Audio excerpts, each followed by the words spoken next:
Il y a des jours où plus rien ne semble faire sens, où notre vie s'écoule comme le sable entre nos doigts, sans que nous puissions rien en retenir, sinon peut-être le goût de l'amertume.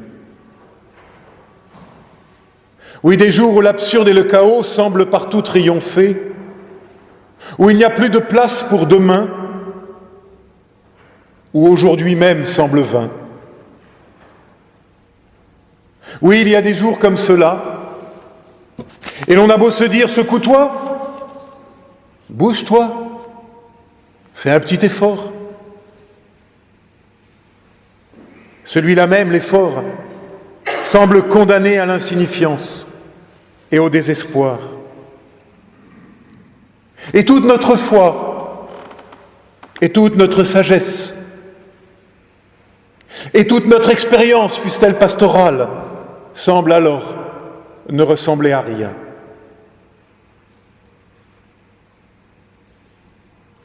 Dans ces petits matins-là, faits de grisaille, se dresse l'ombre de la croix, qui se dresse comme une ultime provocation devant notre raison épuisée.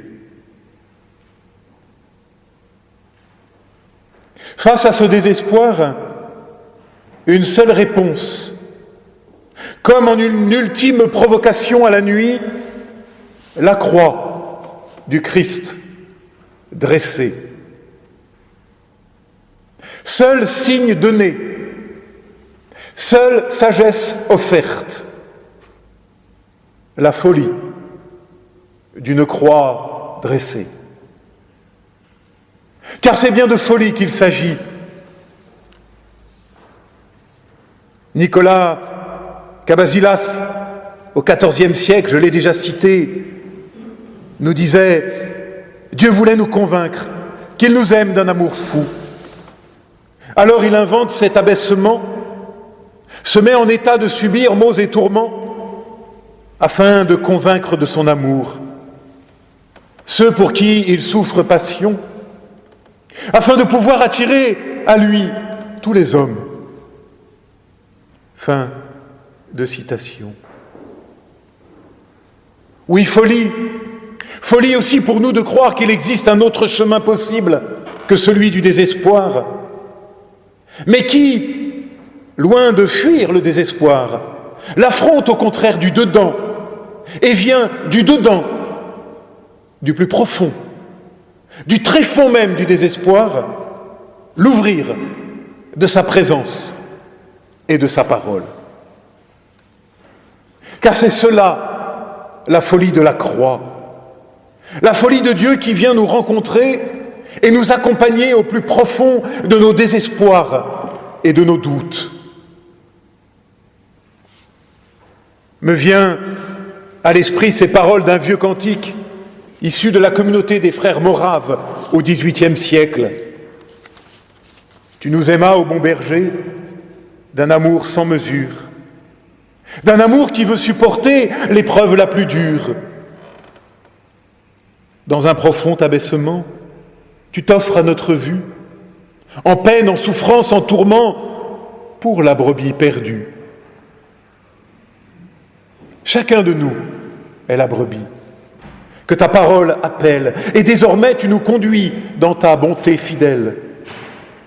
Pour nous, tu souffris le trépas, afin que chacun vive, en commençant dès ici-bas, à t'aimer, à te suivre. Nous le chanterons après la prédication. C'est drôle dans ces moments parfois compliqués que nous traversons, comment les vieux cantiques nous reviennent en mémoire et viennent se faufiler pour nous redonner courage et confiance, de l'importance de ce que nous chantons, de l'importance de faire attention à la qualité théologique des paroles des cantiques que nous chantons.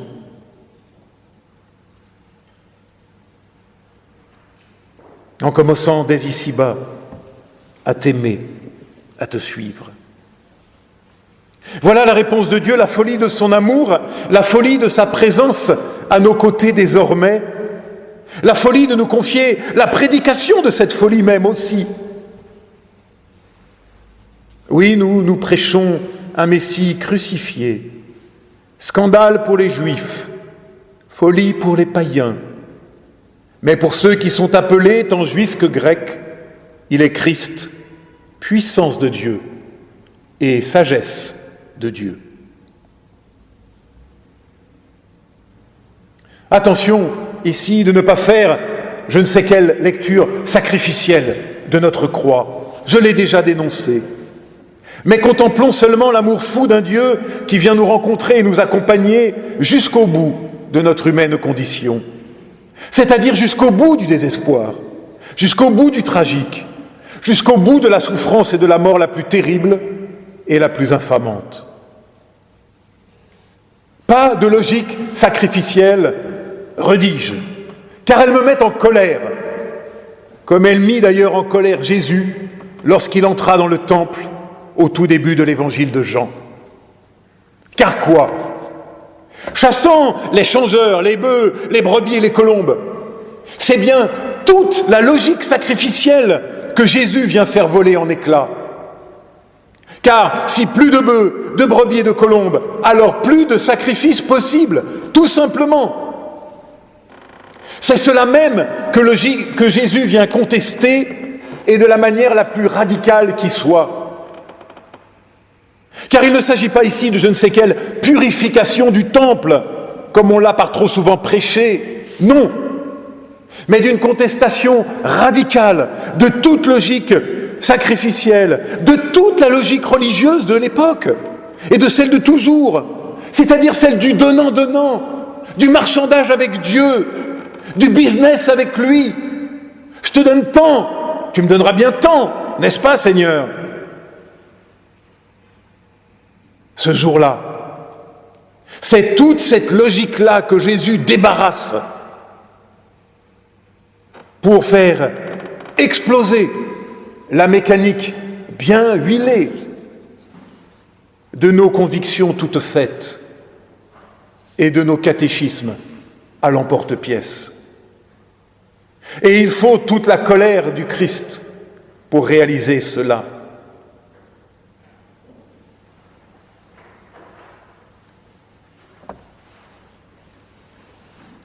Car désormais, le temple, le lieu où l'on vient rencontrer Dieu, c'est lui, l'homme de Nazareth. Le lieu où l'on peut rencontrer Dieu, c'est lui, le Christ de l'Évangile. Et pas de marchandage possible avec lui. Non.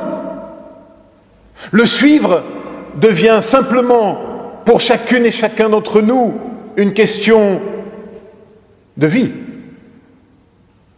ou de laisser mourir. Il se donne, lui. Il s'offre.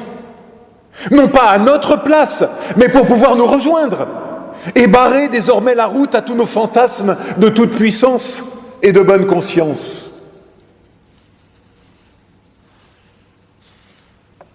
Il a raison, Paul. Nous prêchons un Messie crucifié, scandale pour les Juifs, folie pour les païens.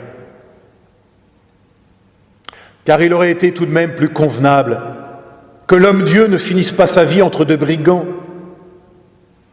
Car il aurait été tout de même plus convenable qu'un poteau de torture ne devienne pas le signe de l'amour d'un décidément bien drôle de Dieu. Car il aurait été tout de même plus convenable que l'échec de la croix ait été évité. Car il aurait été tout de même plus convenable que le monde ait été saisi dans la main d'un Dieu fort et évident, visible et immédiat.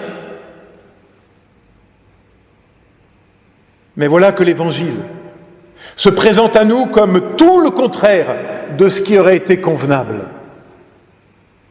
de ce que nous aurions attendu d'un Dieu digne de ce nom, tout le contraire de ce que nous aurions fait à sa place.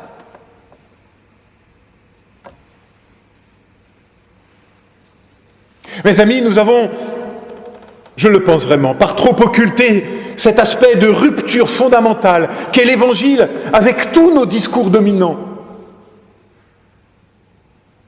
Car qu'est-ce que l'Évangile sinon cette rupture fondamentale, cet arrachement, cette rupture, cet arrachement de la tyrannie des évidences, de la tyrannie de l'immédiateté des apparences, de la tyrannie des idéologies à la mode de notre monde. Oui, il y a rupture, arrachement, mais pour nous emmener vers un autrement possible.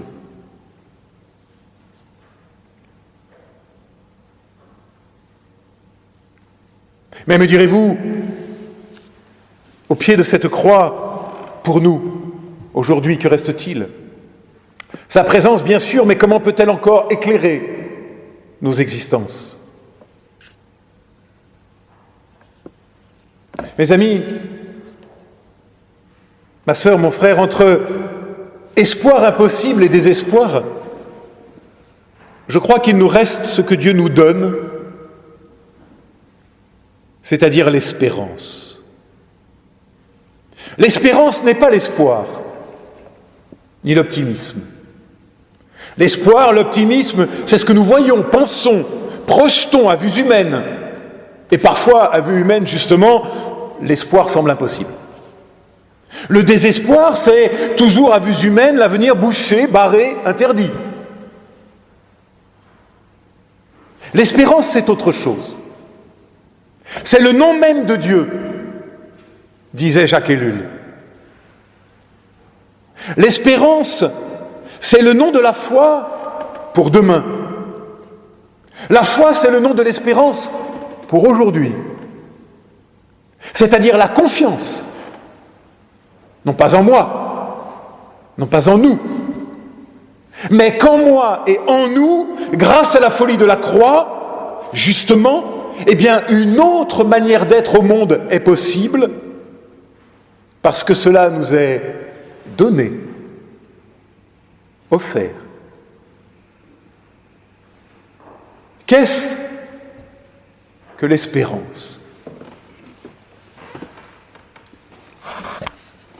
En hébreu, espérance se dit tikva.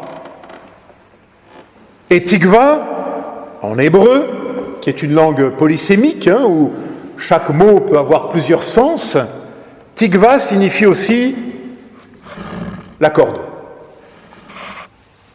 La corde, c'est ce qui attache, mais aussi ce qui relie, ce qui permet d'attacher ensemble.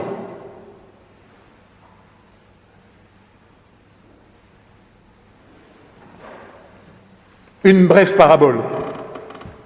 J'ai fait, lorsque j'étais jeune, de la montagne. J'ai vécu 3 ans en Haute-Savoie. Donc bien sûr, j'en ai un peu profité. Et puis j'avais 18 ans. Puis un jour, sur une paroi, j'ai été pris de vertige et d'une panique absolue. Plus moyen de bouger. Et le vertige, quand ça vous prend pas seulement aux tripes, mais aux muscles. C'est-à-dire que les muscles se tétanisent et on ne peut plus bouger. Heureusement, je n'étais pas seul. Et l'un de mes 2 compagnons de randonnée avait dans son sac à dos, comme on doit le faire quand on randonne en haute montagne, une corde. Il m'a encordé et nous avons pu redescendre. En tout cas, j'ai pu redescendre grâce à eux et grâce à la corde. Eh bien, l'espérance, c'est cette corde que Dieu nous tend et qu'il tend aussi entre nous afin de faire vivre et de faire triompher cette autre manière d'être au monde. Et le fouet de Jésus chez Jean, l'aviez-vous remarqué, est un fouet de corde. Car il faut toute la puissance de l'espérance pour chasser toutes nos logiques sacrificielles. Car il faut toute la puissance de l'espérance pour chasser toutes nos résignations. Car il faut toute la puissance de l'espérance pour nous relever et nous remettre en marche. car il faut toute la puissance de la croix pour venir transfigurer nos deuils et nos désespoirs.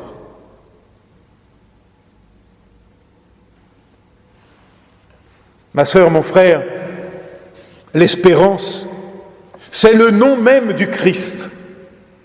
Christ, notre espérance, dit Paul lorsqu'il écrit à Timothée. C'est à cela que nous sommes appelés, à nous encorder à cette parole et les uns aux autres pour pouvoir vivre de cette parole. Oui, c'est à cela que nous sommes appelés. Relisons Paul encore une fois, mais pour ceux qui sont appelés. Oui, voilà notre mission, notre vocation, appelés. Nous sommes des appelés à l'espérance, des appelés à la vie. Les plus anciens d'entre vous, et je fais partie de cette génération encore, se souviennent de ce que c'était que d'être un appelé. Mais ce n'est pas appelé sous les drapeaux que nous sommes.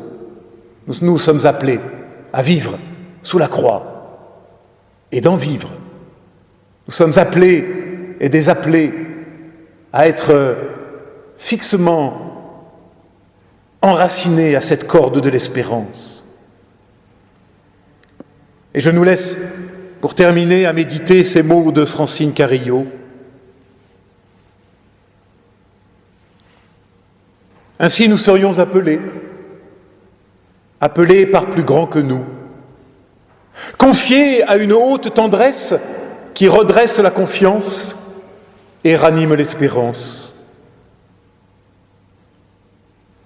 Nous voici portés à vivre en pèlerins, à nous laisser inventer chaque matin par le chemin,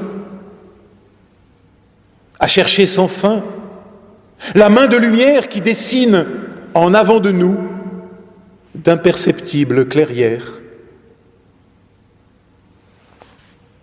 Amen.